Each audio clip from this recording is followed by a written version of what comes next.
could actually predict the span of his life. Players who didn't smile in their pictures lived an average of only 72.9 years, whereas players with beaming smiles lived an average of almost 80 years. The good news is that we're actually born smiling. Using 3D ultrasound technology, we can now see that developing babies appear to smile even in the womb. When they're born, babies continue to smile, initially mostly in their sleep, and even blind babies smile to the sound of the human voice. Smiling is one of the most basic biologically uniform expressions of all humans. In studies he conducted in Papua New Guinea, Paul Ekman, the world's most renowned researcher on facial expression, found that even members of the Fori tribe, who were completely disconnected from Western culture and also known for their unusual cannibalism rituals, attributed smiles to descriptions of situations the same way you and I would.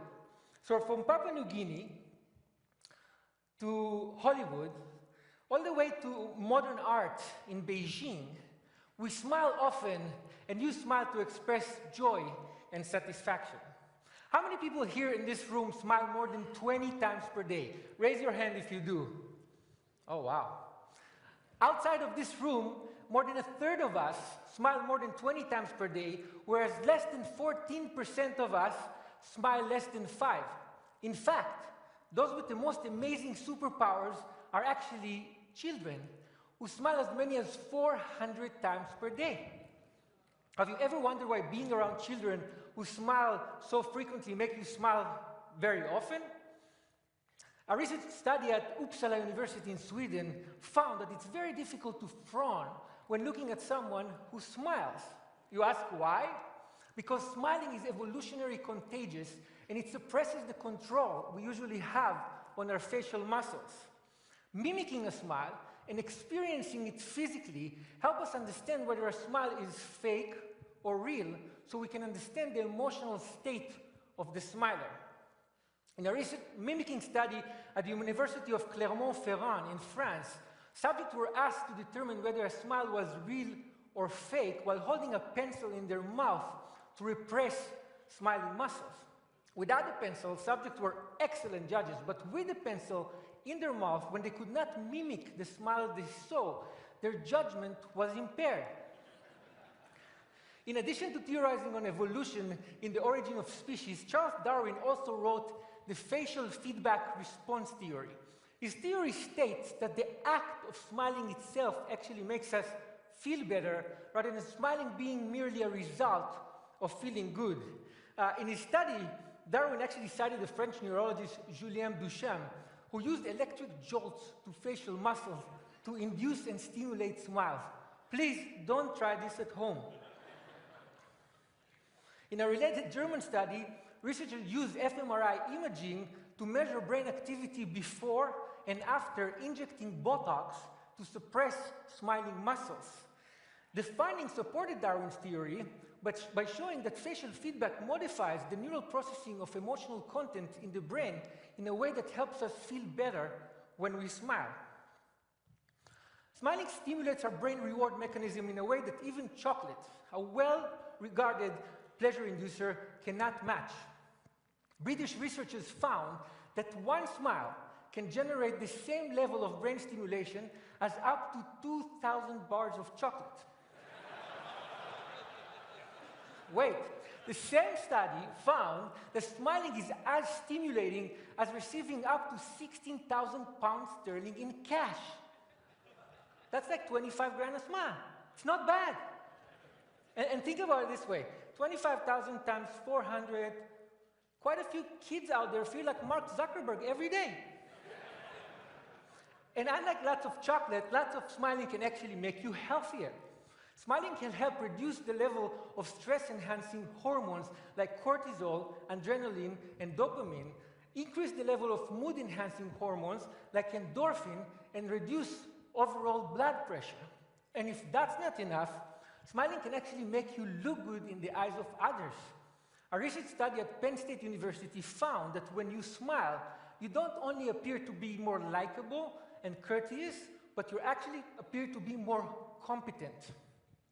So whenever you want to look great and competent, reduce your stress, or improve your marriage, or feel as if you just had a whole stack of high-quality chocolate without incurring the caloric cost, or as if you found 25 grand in a pocket of an old jacket you hadn't worn for ages, or whenever you want to tap into a superpower that will help you and everyone around you live a longer, healthier, happier life, smile.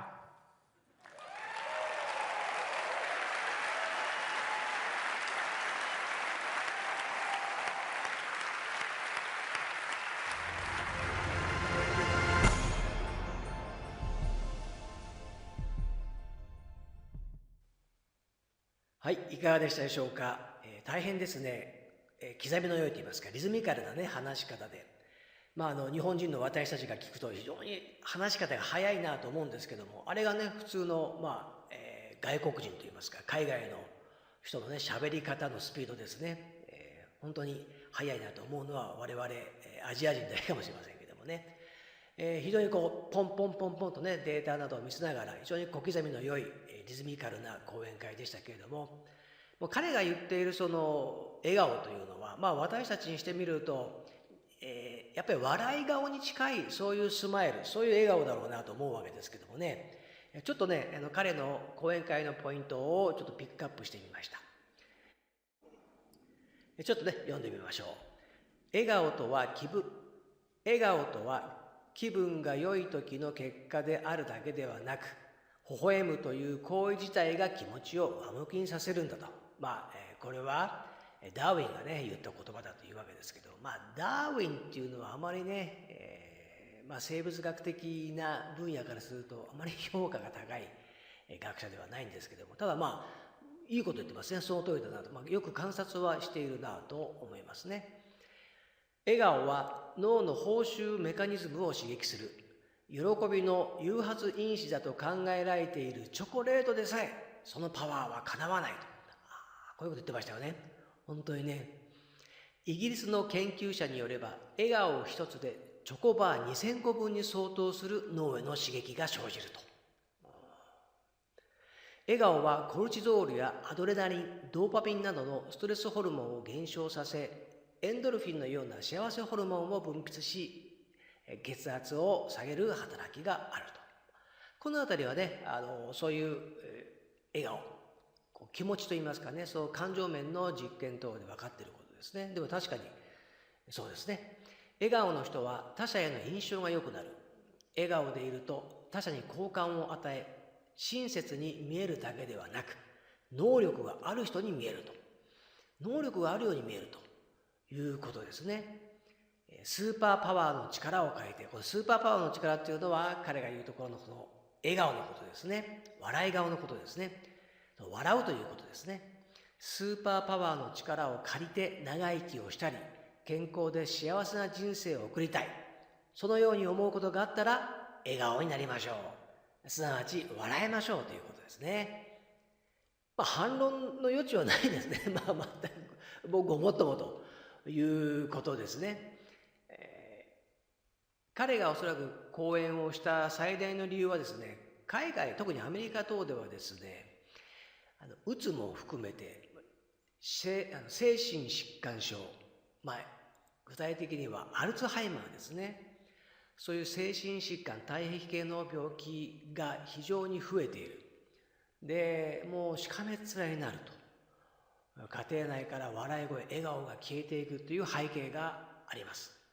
ですから一番最初、この気分が良い時に笑顔になるんではなくて、もうそういう方々は気分が悪いからますます笑顔でなくなるわけですけども、日頃から微笑む、笑い顔になる、笑顔を作るというそういう行為自体が精神面や感情面に非常に効果的だということが分かってきているから、だから皆さん笑顔になりましょうと、そういうことをね彼は言いたかったがゆえにこの会場にね立ったと思うんですけども、もうそれだけですね、特にアメリカでは本当にこのアルツハイマー、もう異常なスピードで増えていますね。